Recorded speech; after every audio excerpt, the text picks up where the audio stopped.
This is some video footage that I recorded earlier. I'm building something. This is a build video, I guess.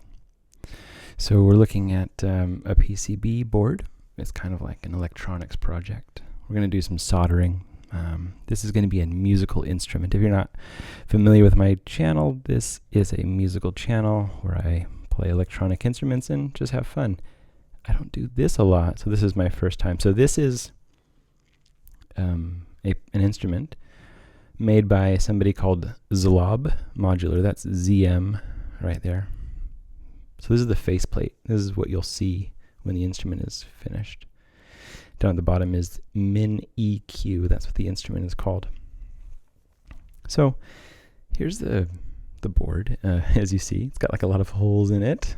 And so the design inside of there are wires inside embedded in the boards, is created by Modular, which is, I believe, in Chicago. And this, they have a cool logo. I just love it because it just feels like really punk rocky. And yet, this kind of like has that punk rocky vibe where it's a DIY project to make music that's hip hop. It's in your garage. It's in my garage right now. Like, we have all these like really cute, like low depth of. I googled what a resistor was because it was like, take the resistor and bend it and put it in the hole. So I googled what a resistor was because there's a lot of things here. Anyway, so you have to put them through these holes, and then when you flip them over, you kind of like bend them and try to make them as tight and snug as possible. And then you take a little dab of this metal and melt it. It's called solder, and I'm not very good at it normally, but I think I did a really great job here. I'm very proud of it.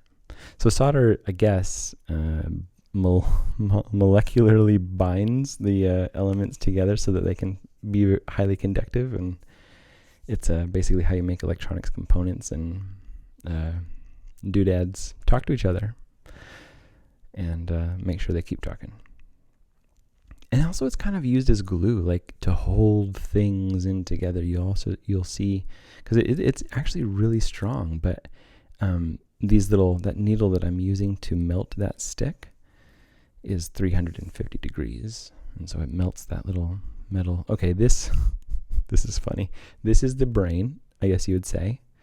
And so if the rest of the circuitry are maybe the nerves, or the arteries or veins of the machine. This is the brain. You could say the other things like the capacitors and resistors we saw, those might be the organs, like the heart and the lungs, but this is the thinker. And I didn't know, but right now when I'm filming this, I am placing it upside down. So there's a lot that goes on to making these videos, y'all. And I gotta say, the drama that happens off screen sometimes is even greater than the excitement and the fun of like seeing the finished video. It's so exciting. But anyway, I placed this computer brain thing on there backwards during recording this, and I only figured that out later after I was doing a test run. And this is cool. These little knobby guys, they sit on top, and you have to like again use the solder to connect them circuitry wise, but also like hold them in place. And also you use this faceplate to hold them in place too.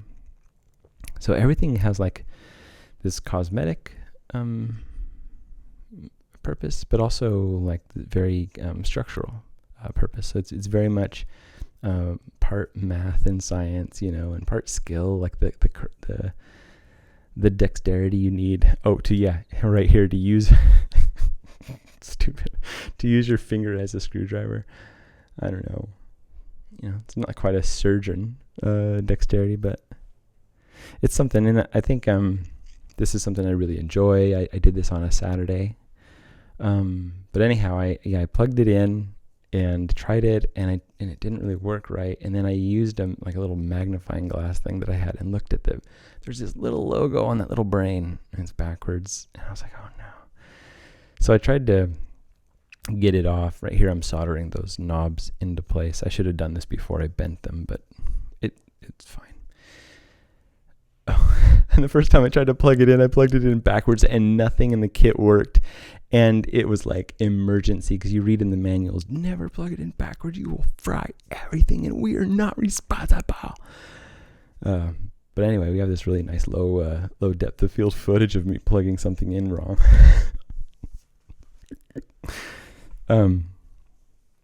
So anyhow, I plugged this in and I flipped it, nothing worked. I reoriented the power cable and it did work, but it didn't, like, nothing, it powered on, but nothing happened. I flipped the brain around, but in doing so, I managed to mangle the brain, and but I did flip it around. And right now, what we're going to be doing, as we're done, I think we're done with this video that I recorded.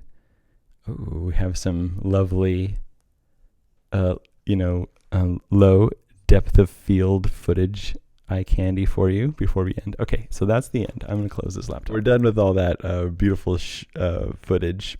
I wanted to end the video with kind of doing like a little demo of how this little buddy worked out. So for this demo, I've created a small patch here, and these are like the two important cables here.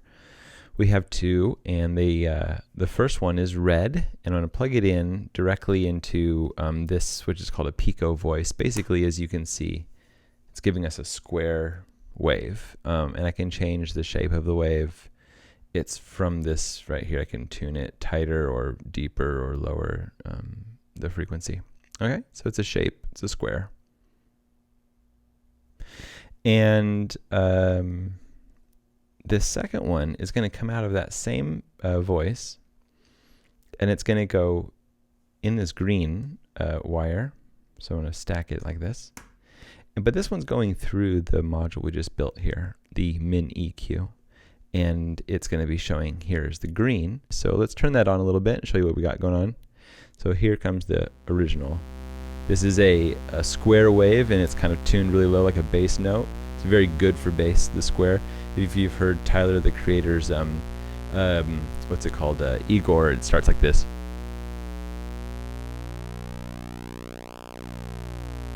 It's just like a really, really nice bass note, really thick, maybe even more harmonics than this, but not so many. And then they're just messing with this is called the pulse width.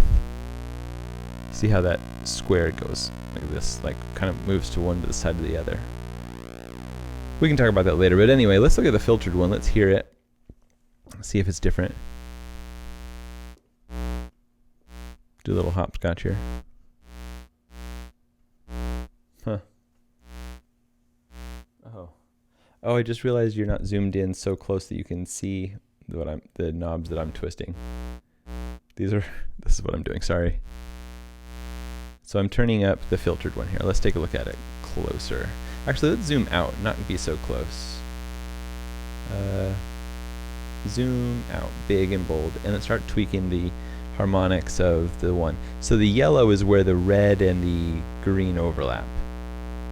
So the red is obviously much bigger. That's the original sound wave. And then the yellow, we're tweaking around, making it fill and disappear from different sets of frequencies. Basically filtering, but I mean EQing is what it's really doing. And I was hoping for it to have some type of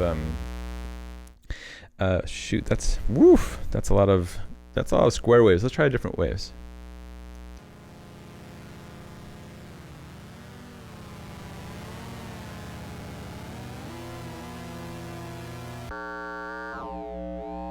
Zoom in a little bit here.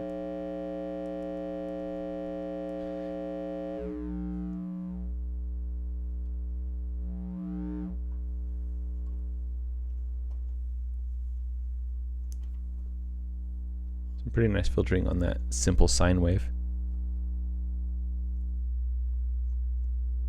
So it's an EQ, and it works. It EQs stuff. Let's put it into actual playing music. Here, let's try this one. I have not prepared it yet, so let me find something good. That's funny. All right, let's turn this up a little bit. And we are listening to the filtered. Let's turn on the clean. So this is what it's supposed to sound like. Well, this is how it was recorded. So this is a loop from Tom Waits' song Pony, which is gorgeous. So love me some Tom Waits. And let's zoom out here, I guess. Let's zoom out. Oh, that's in. Let's take a look at how this sound wave looks when it's being filtered. Oh, this is, let me do those like crossfader things to switch it to, this is the filtered version.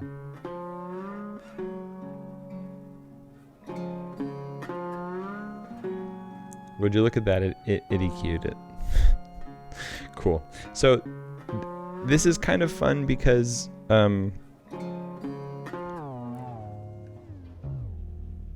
yeah, this is kind of fun because you know, I built something. There you go. I built it. It's proof. It exists. It's right there, and it does something. See? I twist it, and something happens. I like that.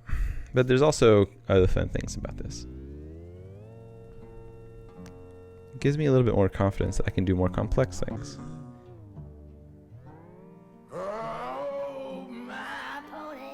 It also gives me a chance to tweak Tom Waits' voice.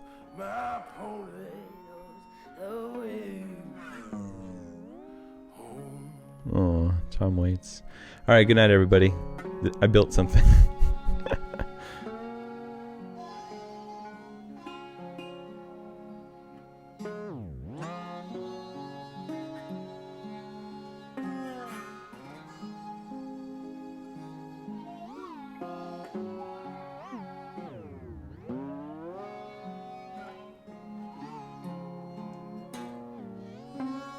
That's how you play with pitch, ladies and gentlemen. Tom Waits. All right.